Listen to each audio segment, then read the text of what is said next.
उनके होली थी काम चलाल रसिया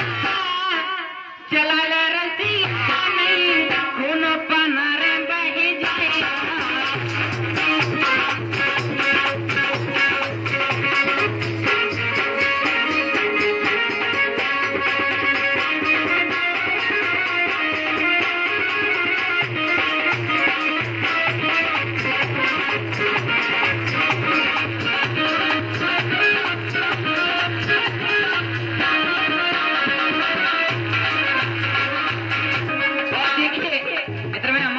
सम्मान्य भैया केशव बघेल 11 रुपए का सम्मान कर रहे और कह रहे चीटी चढ़ी पहाड़ पर अंधेरा हो गया, जान तेरी याद में शिवरा हो गया। क्या बात है भैया।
बेरी है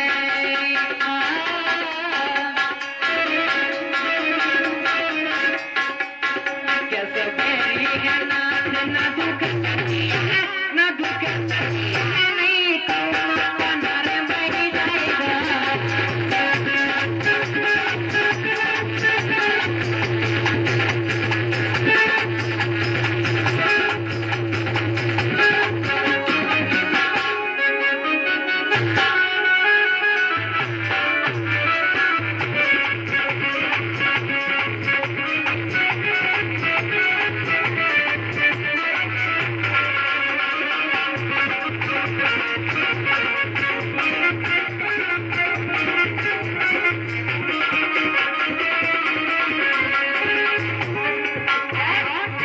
देखिए इधर में माननीय सम्मान्य हमारे फूफा जी श्रीमान लाल सिंह बघेल रोनीजा वाले क्या बोल सम्मान कर रहे हैं। हम बातें अच्छे अच्छे काम करेंगे।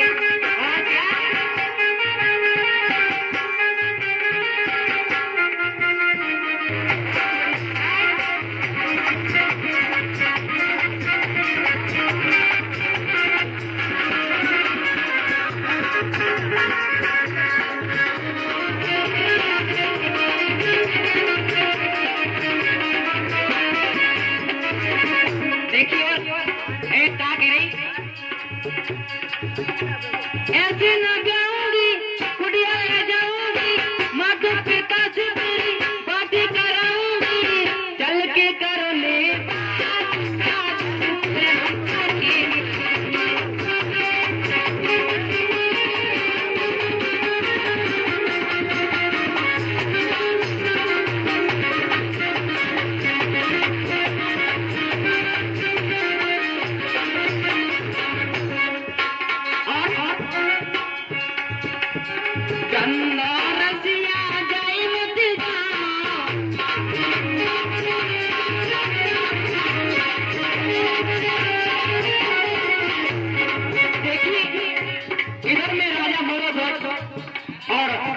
अपने बच्चों को आरे से चीरने लगी। तो उसकी रानी ने जवाब दिया, अरे स्वामी ये क्या करे, आपको दया नहीं आ रही, अपने बच्चों को आरे से चीर रहे। क्या कह रही, गंदा दिया जाए मत जाना,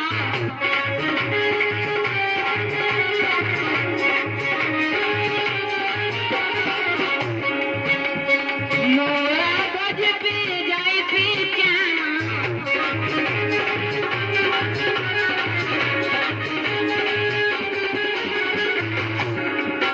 कैसे बेरी है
पियर में लोटा